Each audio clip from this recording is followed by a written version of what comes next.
My name is Lydia, and if someone had told me a year ago that the people I loved most would be plotting my death, I would have laughed.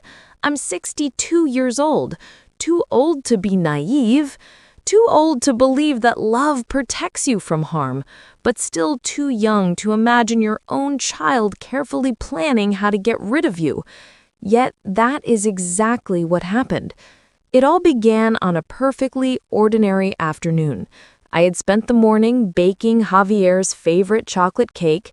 Ever since he was little, that recipe had been my way of cheering him up.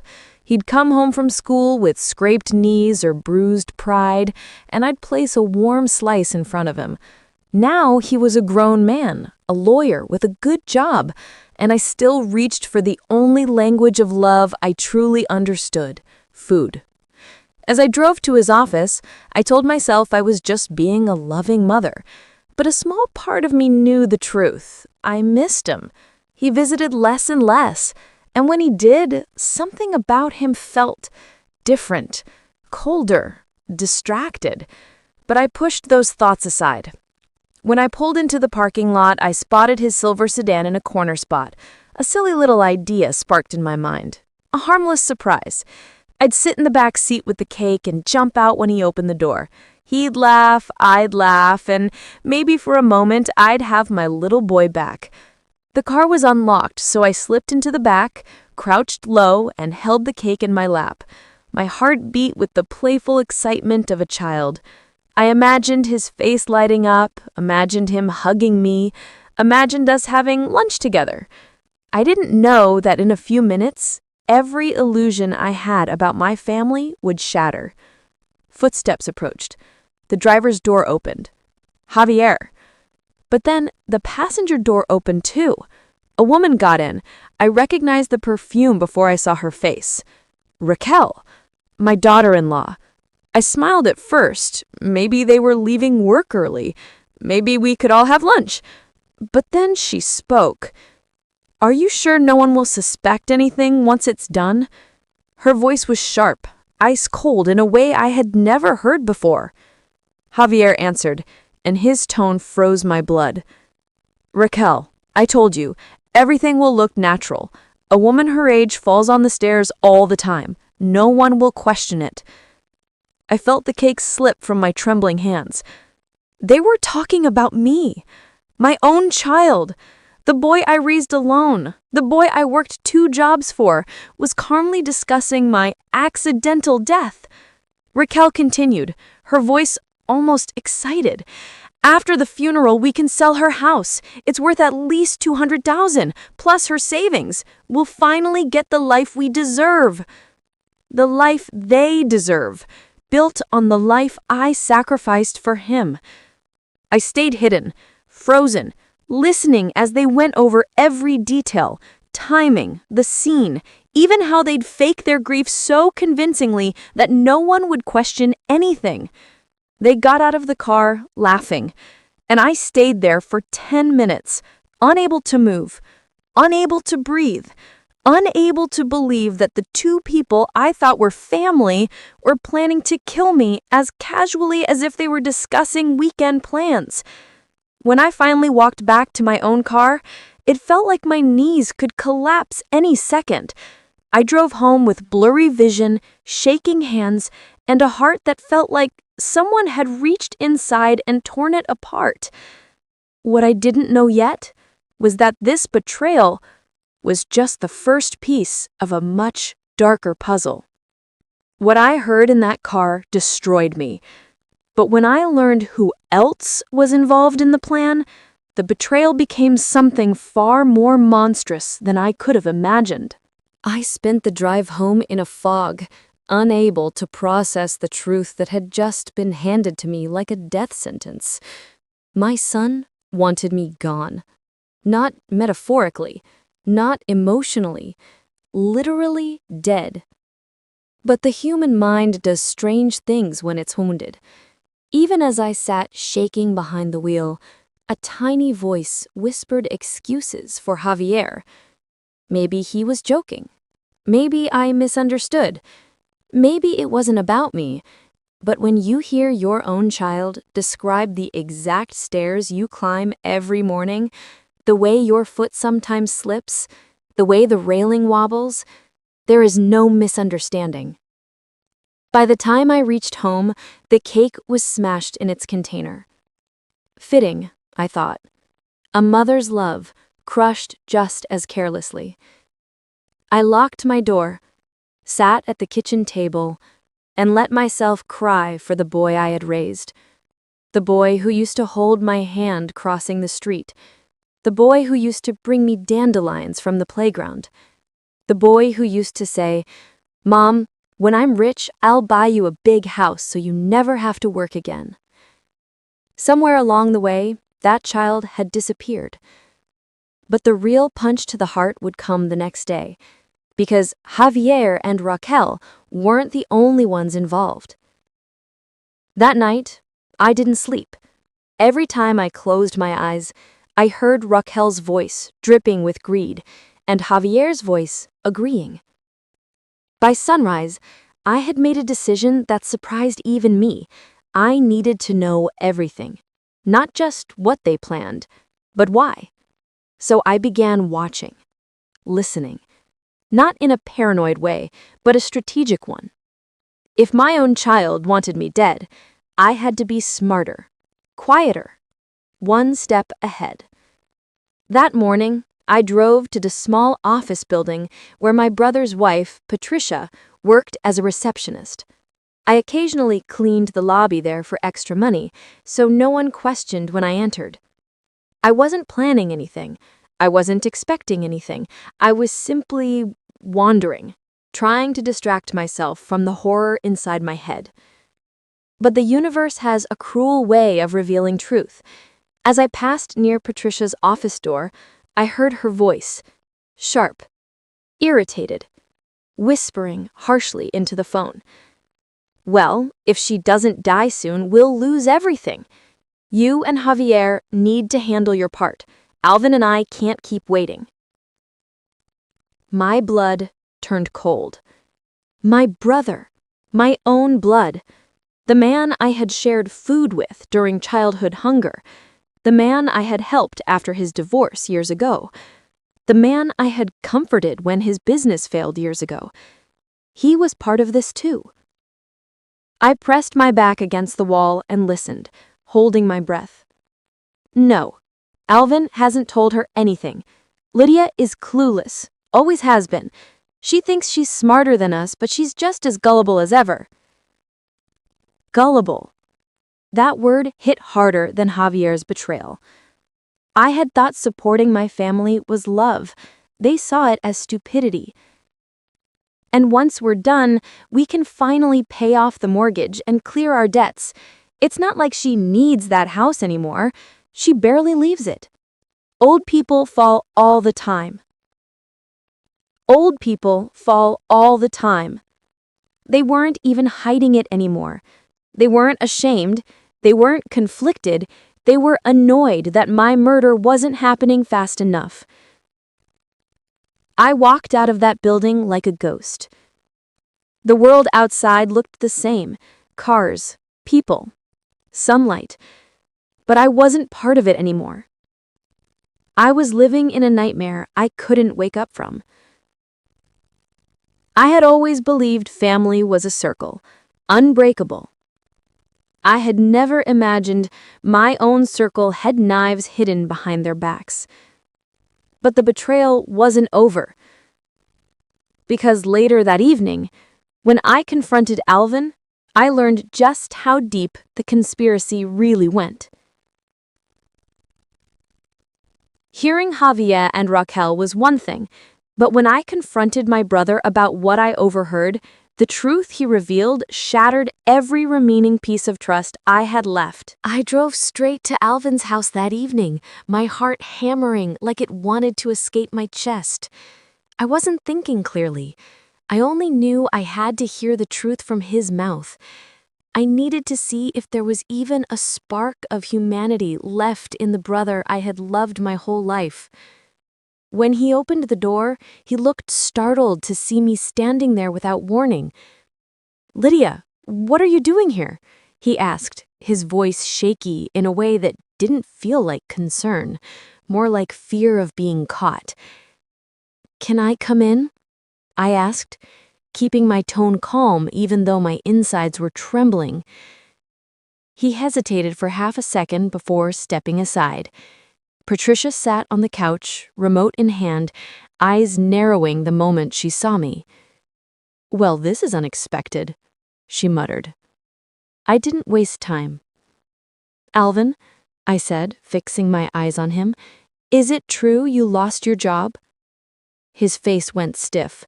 Patricia's hand paused on the armrest. "Who told you that?" he asked sharply. "That doesn't matter. What matters is why you didn't tell me.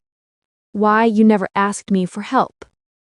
They exchanged a glance, quick, nervous, guilty. "We didn't want to burden you. You've always had enough problems." I leaned forward slightly. "But you clearly didn't mind discussing my money behind my back." Patricia's expression sharpened. "Your money? Lydia, please. You act like you're some saint who worked harder than the rest of us. You have a house worth over $200,000. You have savings and your life insurance." She stopped short, biting her lip, realizing she had said too much. Too late. I felt my stomach twist. "How do you know the amount on my life insurance?" I asked quietly. Neither of them spoke. Alvin stared at the floor, shoulders tense. Patricia crossed her arms, defiant but uncomfortable. "Was it Javier? Did he give you all those numbers?" Silence. Heavy, suffocating silence. I took a shaky breath. "So it's true. You were part of this." Alvin snapped, "Don't act like a victim. You've been hoarding money while we've struggled. You think you're better than us?" His voice was loud, angry. But beneath the anger, I heard something uglier. Envy. Years of it. "I worked for everything I have," I whispered. "Nothing was handed to me." "And that's exactly the problem," Patricia barked. "Everything went to Javier. All your sacrifices, all your help, everything was for your precious son. What about us? What about your own brother?" I stared at them, unable to believe what I was hearing. They didn't just want my money, they believed they deserved it. "Alvin," I said softly, "if you needed help, I would have given you $10,000 right now." Patricia let out a laugh, sharp and bitter. "10,000? You're worth 3 times that dead." Those words physically winded me. There it was. The truth spoken out loud. Not in whispers, not in hints, not in coded conversations. They valued my death more than my life. I stood on shaky legs. "I think I've heard everything I need to hear." Alvin reached out as if to stop me. "Lydia, wait." "No, I won't wait. Not anymore." I walked out without looking back, tears burning my eyes, heart tearing itself apart with every step. That night, sitting alone in my dark bedroom, I realized something terrifying. My family wasn't just planning my death, they were excited for it. And now, I knew I had to do something I never imagined I was capable of doing. I had to stay alive by making them believe I was already gone. That night, I didn't sleep, not for a minute. I lay in bed staring at the ceiling, my mind replaying every word Javier, Raquel, Alvin and Patricia had spoken about me.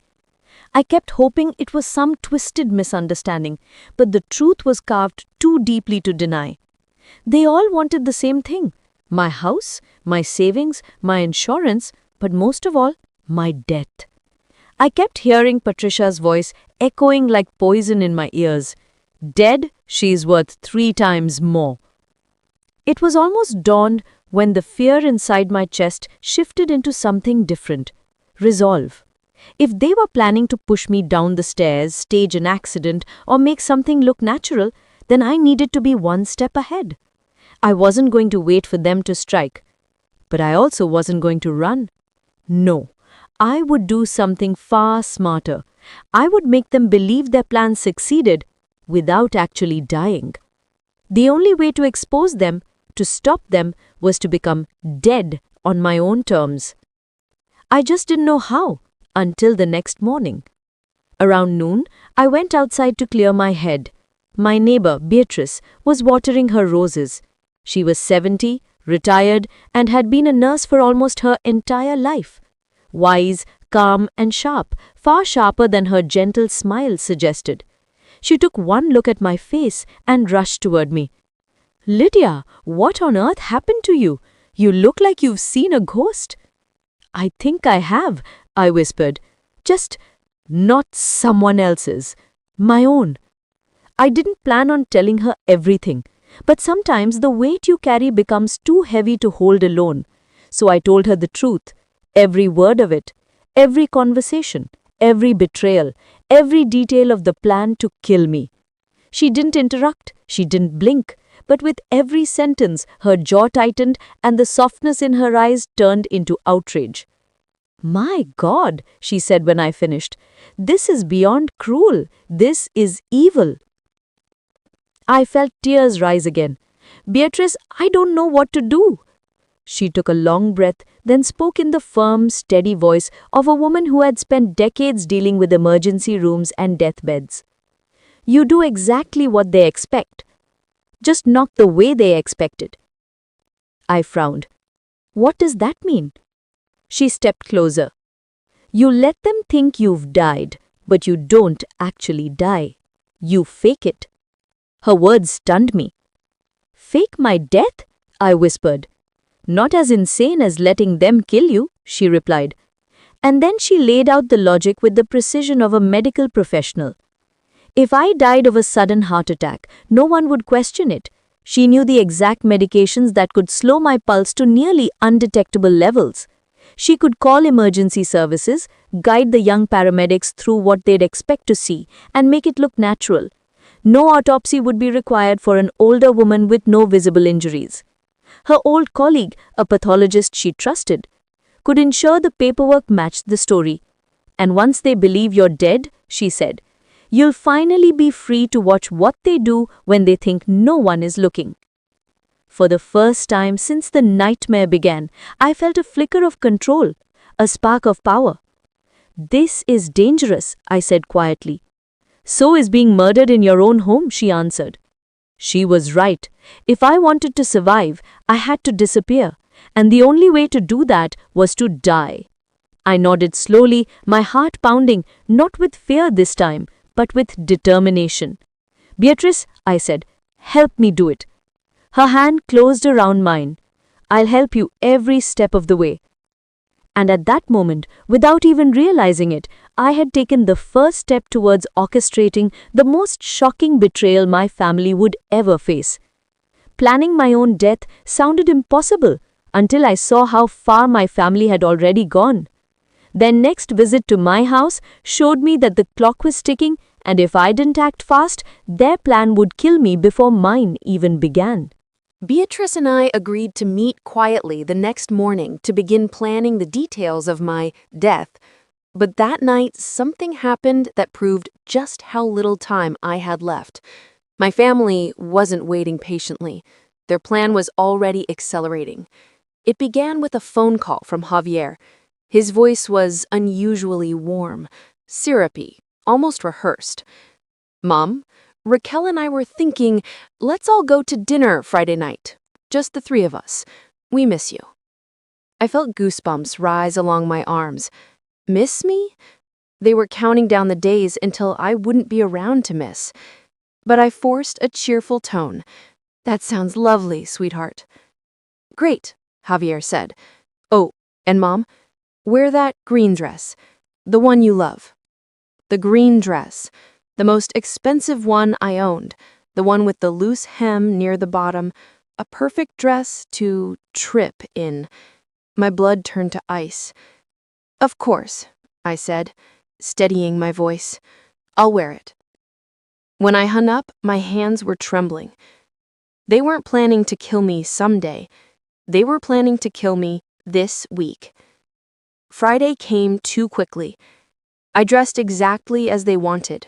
Green dress, hair neatly done, makeup soft and natural, the image of a healthy, unsuspecting mother, a woman who had no idea she was walking into her own murder.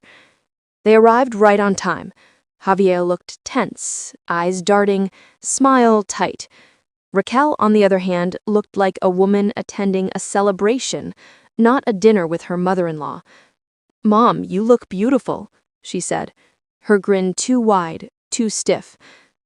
"Thank you," I replied gently. We drove to an Italian restaurant I didn't even like, but Javier kept insisting it was my favorite. The entire car ride felt like a badly rehearsed play. Javier made small talk about work, Raquel complimented my earrings, my skin, my hair, things she had never cared about before. I kept my face calm, but inside my mind was racing. They think this is the last time they'll see me alive. At the restaurant, their questions became more pointed. "How are you feeling these days, Mom? Do your knees hurt going up the stairs? Do you ever get dizzy? Have you thought about making a will?" Each question was delivered with the fake concern of a predator pretending to check on its prey. The moment that chilled me the most came when Javier leaned forward and asked, "Mom, if something were to happen to you, is there anything specific you want us to do with your belongings?" My fork slipped from my hand. "What do you mean, something happens?" I said with a small laugh. "Oh, nothing dramatic," Raquel said lightly. "Just life is unpredictable." Unpredictable. Convenient. Deadly. I played along, pretending not to notice the sinister weight behind every word. But the worst part came after dinner. They insisted on walking me inside my house.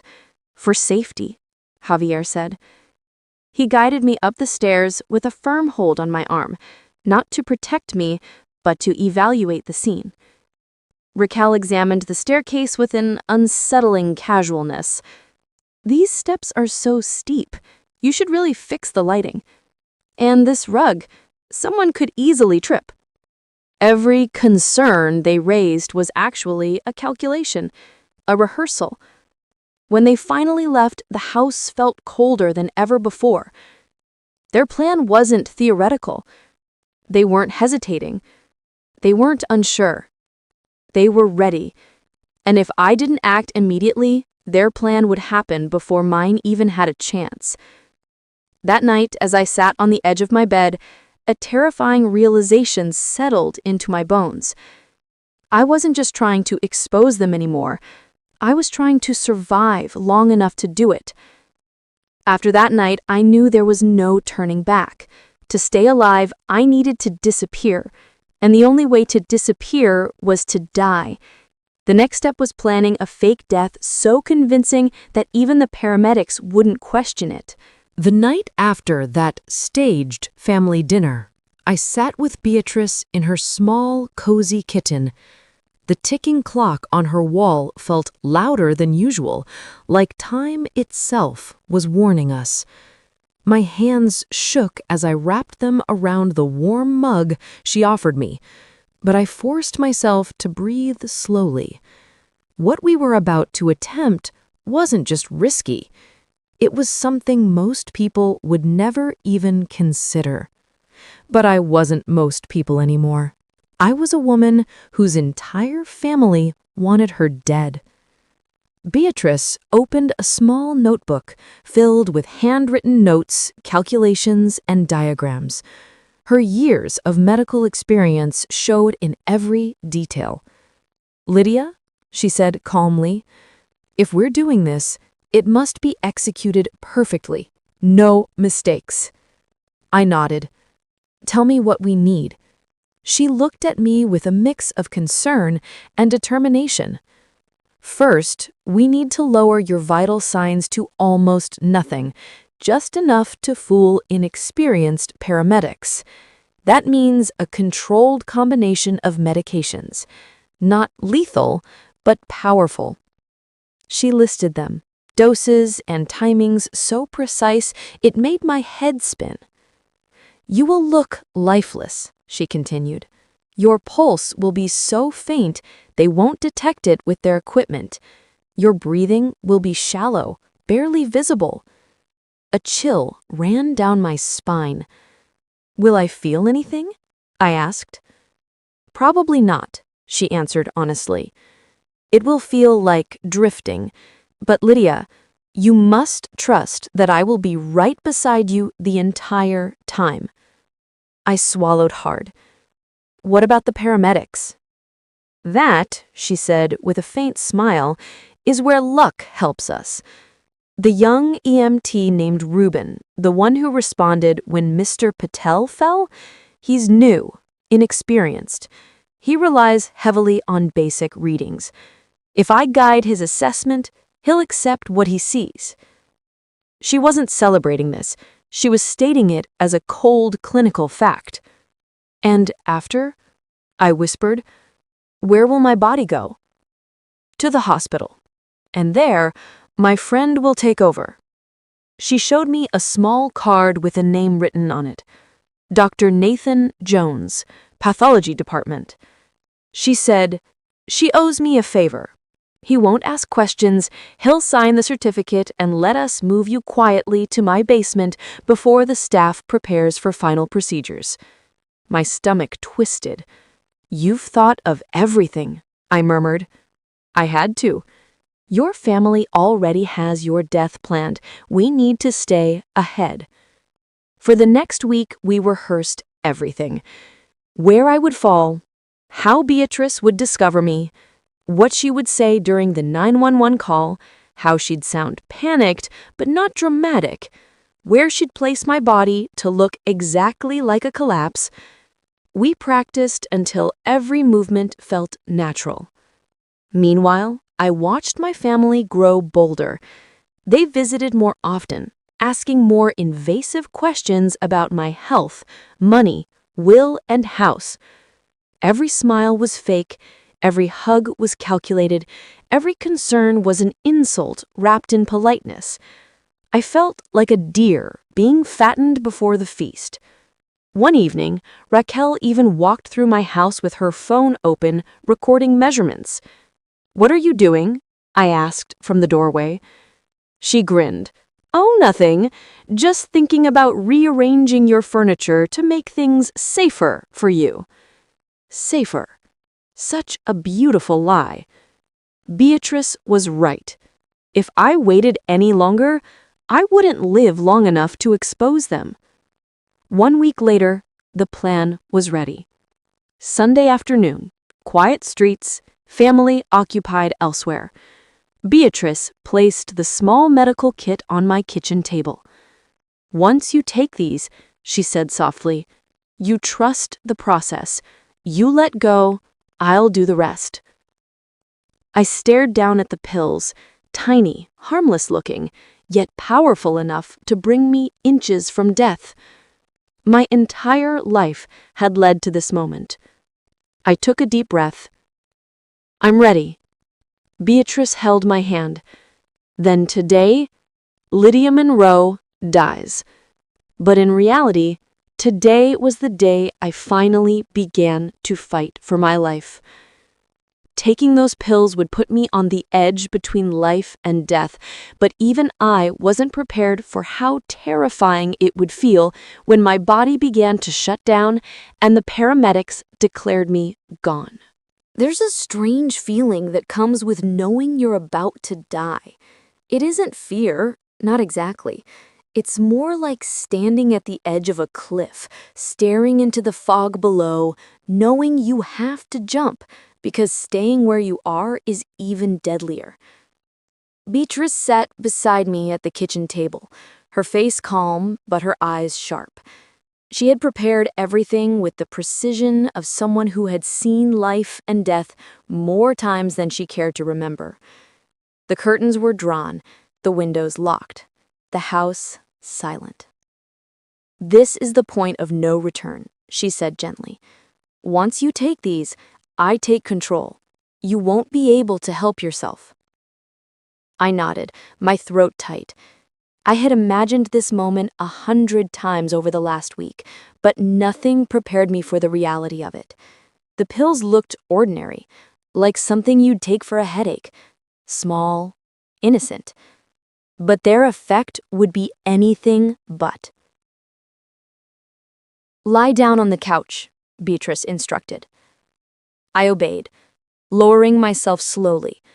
She placed a pillow under my head, wrapped a blanket lightly around me, and set a cold towel on my forehead, as if tending to someone sick.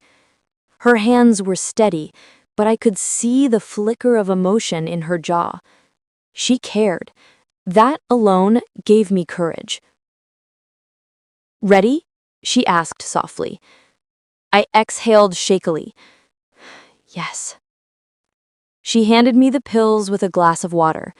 I swallowed them one by one, my heart thudding fast. For a moment, nothing happened. Then, slowly, the world began to shift. My limbs felt heavy first, like sandbags were tied to my wrists and ankles. My breathing thickened. My pulse, once frantic, began to slow. Thump, thump, thump. "Just breathe," Beatrice murmured, placing 2 fingers on my neck to track the fading beat. The ceiling above me blurred. My eyelids grew heavy, but I forced them open. I didn't want to slip under too soon, not until Beatrice confirmed it was working. "You're doing perfectly," she whispered. "Just let yourself drift." My chest tightened. My heartbeat felt like it was sinking underground. Each breath grew farther apart, slower, softer, until even I could barely hear it inside my own body. A strange calm washed over me. Not peaceful, more like floating in cold water, suspended just below the surface. "Lydia," Beatrice said, leaning close, "don't fight it, just let go." I did, and the world went dim. I don't know how long I drifted in that half-existence. Time dissolved, sound faded. My body felt distant, like it belonged to someone else. But faintly, somewhere far away, I heard Beatrice's voice, calling now. Then the distant echo of a phone dialing. 911, what's your emergency?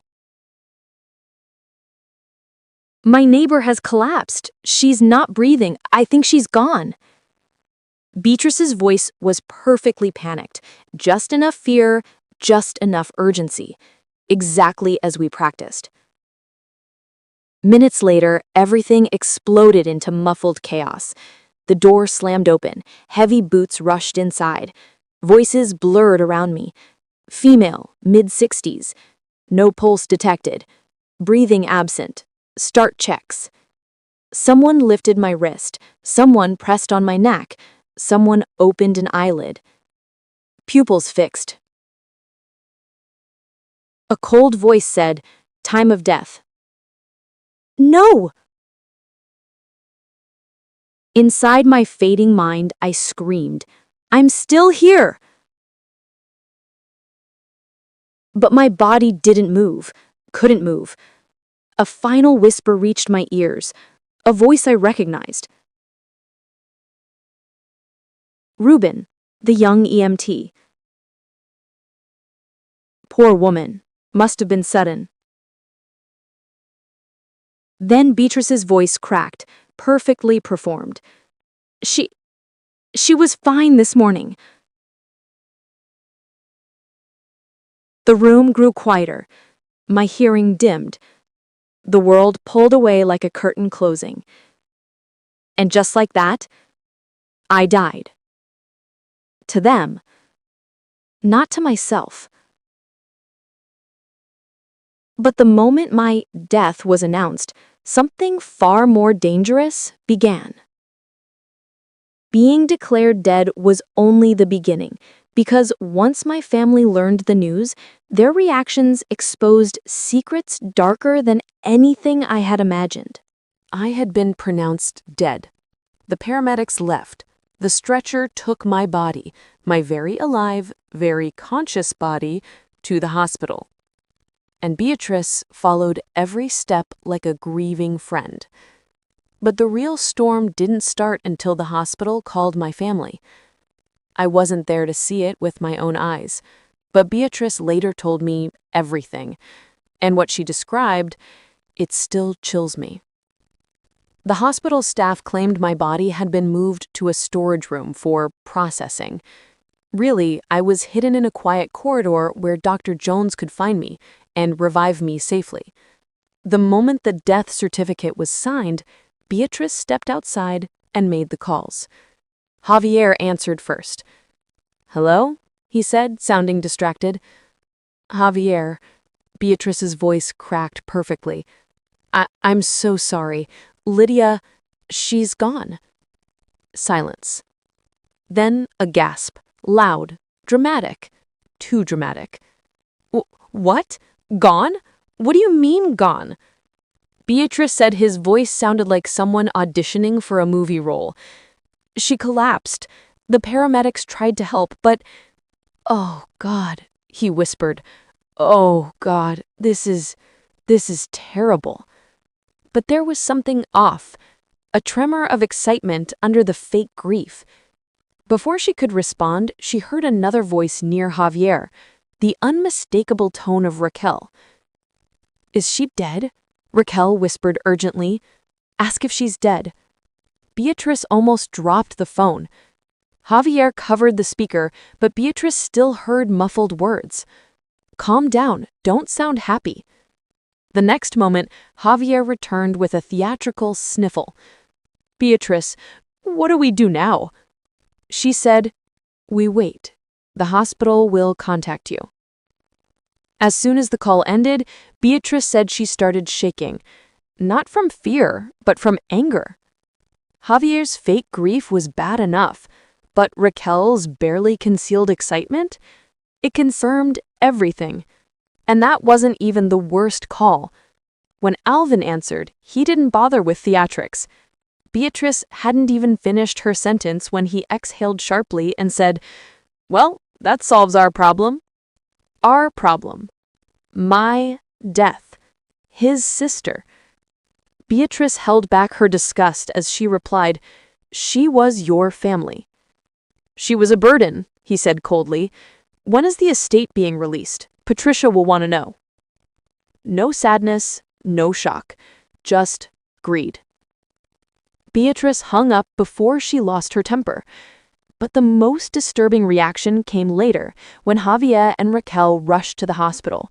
They demanded to see my body, pushing the staff, insisting it was their right as family. Dr. Jones stalled them, using hospital policy as a shield. The body cannot be viewed until properly processed. Javier grew agitated. Processed? She's my mother. But Dr. Jones remained calm, knowing that behind the scenes, he was preparing to revive me. When they finally left, Raquel was overheard saying, "This is perfect timing. If we move quickly, we can sell the house before anyone else makes claims." Javier shushed her, but not enough. One of the nurses heard every word, and she told Beatrice. That nurse, sweet, soft-spoken Maria, later came forward with information that changed everything. But for now, all she did was listen, and what she heard painted a clear picture. They didn't lose a loved one. They gained an opportunity. Meanwhile, I had drifted in darkness, unaware of the chaos unfolding. It wasn't until much later, when I woke beneath the flicker of dim basement lights, that I learned how my death had brought out the true faces of the people I once trusted. and those faces were uglier than any nightmare. But their greed, their celebration, was exactly what I needed. Because now I had proof, and soon I would have justice. Waking up from my death should have felt like relief, but instead, I awoke to a terrifying revelation. Someone unexpectedly knew I was alive, and they were watching me very closely. My first memory after dying was the sharp sting of cold air on my skin. For a moment, I didn't know where I was or whether the plan had even worked. My chest rose weakly, slow, shallow breaths that felt foreign, like they belonged to someone else. My eyelids fluttered open to dim basement lights and the faint sound of medical machines humming softly. Then I saw Beatrice hovering above me, relief flooding her face the moment she saw my eyes open. "You're back," she whispered, tears gathering. "Thank God, you scared me." My throat was dry, my voice barely a whisper. "How long?" 6 hours, she said softly, checking my pulse with practiced hands. "I revived you as soon as Dr. Jones signed off on the certificate. Everything went smoothly. They all think you're gone." I exhaled shakily. I had done it. I had died. And now I had returned. Beatrice helped me sit up slowly. My limbs felt heavy, clumsy, as if I'd been underwater for too long. She handed me warm soup, and I sipped it tearfully, letting my body adjust to being alive again. Every breath felt like a second chance. But that fragile feeling didn't last long, because as evening fell and I tried to rest in the small cot Beatrice had set up for me, she came down the stairs with a strange expression, tight, cautious. "Lydia, we have a problem." My heart skipped. "What happened?" She sat beside me, lowering her voice. "There's someone who knows you're alive." The words hit me like ice. "What do you mean someone knows? Who?" "I don't know yet," she admitted. "But when I stepped outside for a moment, I noticed something unusual. Someone left a note under my door." My breath trembled. "A note?" She nodded and pulled a folded piece of paper from her pocket. No envelope, no name. Just one short sentence, written in blocky, anonymous handwriting. "I know she's alive." My skin prickled. Beatrice continued. "This wasn't here earlier. Someone must have placed it within minutes. We're being watched." Fear surged through me, sharp and cold. "Do you think it was Javier? Or Raquel? Or Alvin?" "I don't think so," she said quietly. "Your family believes their plan worked. They're celebrating, too distracted to be suspicious." "Then who?" "I don't know," she said softly. "But whoever it is, they're close enough to watch my house and bold enough to leave a message." Suddenly, the basement felt smaller, like the walls were inching closer, squeezing the air out of the room. Beatrice continued. "I checked the cameras in my front yard. Whoever dropped that note avoided every angle. They know the blind spots." I stared at her. "Someone smart." She nodded. "Someone who doesn't want your family to know you're alive, but wants me to know they know." My mind raced. Who would do this? Why reveal themselves at all? And what did they want from me? But the more I thought about it, the more one possibility chilled me. Whoever left that note wasn't threatening me. They were warning me. "Beatrice," I whispered, "what if this person isn't trying to hurt us? What if they're trying to help us?" She thought for a moment, then shook her head. "Whoever it is, they're dangerous, simply because they know. And right now, we can't trust anyone." I sank back against the pillow, my heart thudding painfully. I faked my death to escape danger, but somehow I had stepped into a new danger altogether. Someone out there knew my secret, and they were waiting, watching. And whatever their motive was, I feared it wouldn't stay hidden for long. The mysterious note was only the beginning. Within 24 hours, the person watching us made their first move, and what they revealed nearly destroyed everything Beatrice and I had built. The night after we received the second message, sleep was impossible. I lay awake on the basement cot, staring at the low ceiling, my mind replaying every detail, every possibility, every face. Someone knew I was alive. Someone had been inside my house. Someone had followed me to Beatrice's basement. And that someone wasn't my greedy family. They were far too sloppy, too loud, too obvious. This person was careful, patient, strategic, the kind of mind that waits for the right moment to strike. By sunrise, Beatrice had already made coffee and was pacing again, thinking through every angle. "We need to figure out who's doing this," she said, "before we decide our next move." I nodded. "Let's start with everyone who has ever had access to my house."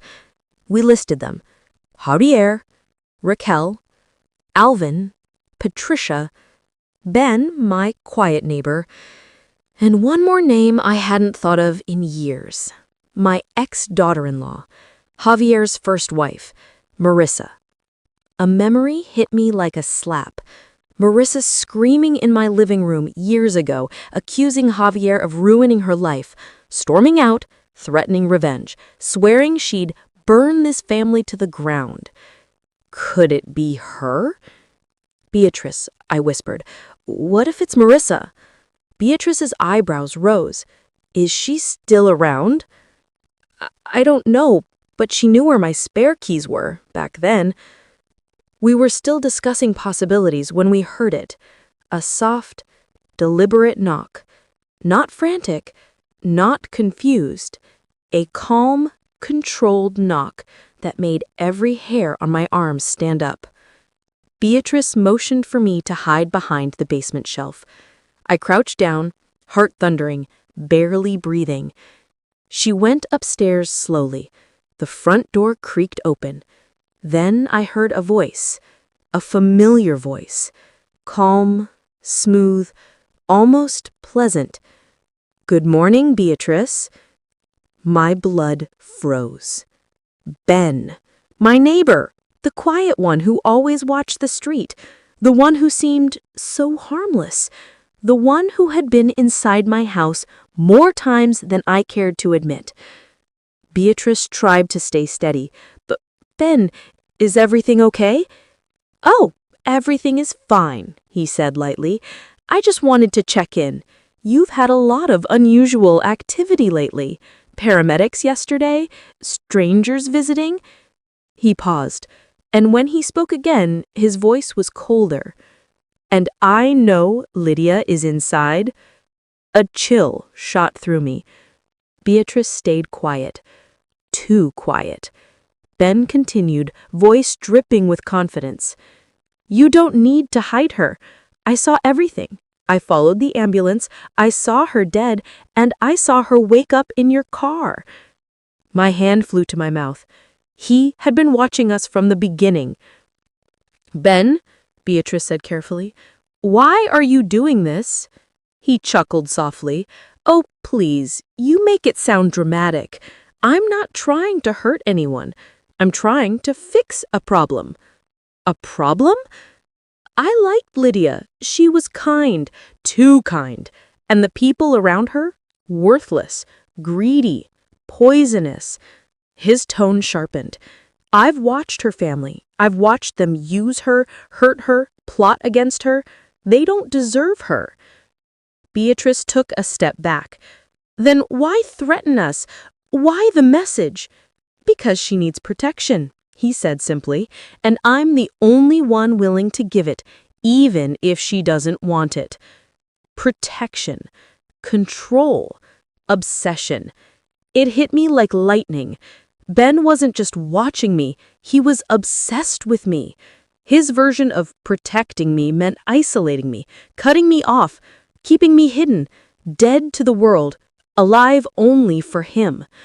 Beatrice spoke slowly, voice trembling. "Ben, where is Lydia, according to you?" "Exactly where she should be. Gone, safe, out of sight." Then he added the words that made my blood run cold. "And if she tries to come back, I'll make sure she disappears for real." My heart pounded so hard I felt dizzy. The mysterious watcher wasn't a stranger. He was the man living 30 feet away, and now he knew everything. Ben wasn't just watching me. He was planning to keep me dead forever. But he didn't know one thing. I wasn't done fighting. And in the final showdown, every secret, every betrayal, and every lie would explode in the most shocking way possible. The final showdown. Truth, justice, and the last twist.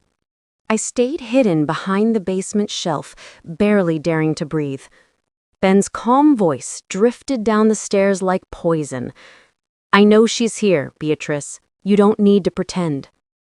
Beatrice held her ground. "Ben, you need to leave." "Oh, I will. But not without Lydia. She's vulnerable, and you're making things dangerous." "Dangerous?" The insanity of his logic sent chills through me. Ben continued, "Her family already killed her. If she returns now, they'll try again. I can't let that happen. I'll keep her safe. Forever." Forever. The word made my skin crawl.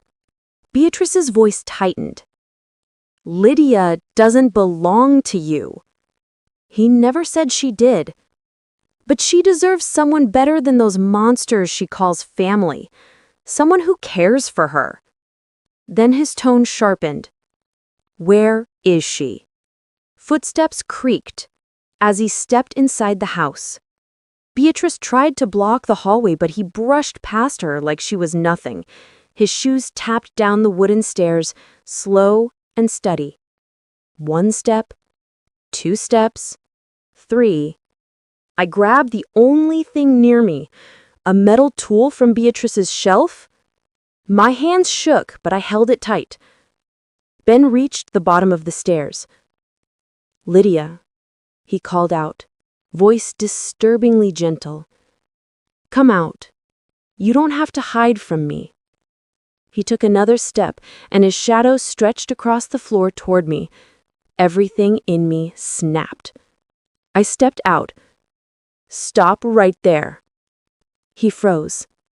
His expression changed from satisfaction to delight. "There you are. I knew you'd come out for me."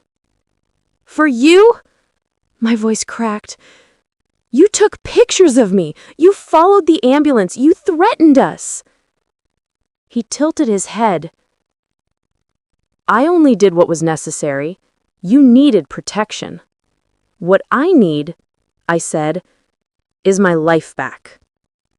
His smile tightened. "I can't let that happen." And then he moved. Fast. But Beatrice grabbed his arm just in time. He shoved her back, sending her crashing into the table. I swung the metal tool, striking his shoulder, not hard enough to injure him badly, but enough to throw him off balance. Ben snarled, eyes darkening. "Lydia, don't make this difficult." I bolted for the stairs, yelling, "Beatrice, call the police!" Ben lunged, grabbing my ankle. I kicked hard, panic giving me strength I didn't know I had. He lost his grip for half a second, enough for me to scramble up the steps. The front door was inches away. Ben roared behind me, "You can't go back to them! They'll kill you!" I yanked the door open and froze. Because standing on the porch, wide-eyed, shocked, and pale, was Javier. "Mom?" he whispered. Time stopped. He thought I was dead. He had buried me, mourned me, profited from me. And now here I was, alive. Behind me, Ben shouted, "Stay away from her!" Javier looked past me, saw Ben, and everything clicked. His face twisted with a mixture of guilt, fear, and realization. "Who the hell are you?" Javier barked. Ben pushed past me, voice wild. "I'm the one who actually cares about her, not you. You were ready to kill your own mother." And just like that, the truth exploded into the open. Beatrice stumbled up behind us, breathless. Police are on their way! Sirens wailed in the distance. Ben panicked and made a desperate run, straight toward me. Javier, despite everything, stepped in front of me and tackled him to the ground. They crashed into the porch railing. Police swarmed seconds later, dragging Ben away as he screamed, "She's not safe with you! She belongs with me!" His cries echoed until the patrol car slammed shut. Hours later, inside the station, detectives pieced it all together. My son's murder plot, my brother's involvement, the insurance motives, and Ben's obsessive stalking. It was all recorded, all undeniable, all done. Javier sat across from me, tears streaming down his face. "Mom, I'm so sorry." I looked at him for a long moment.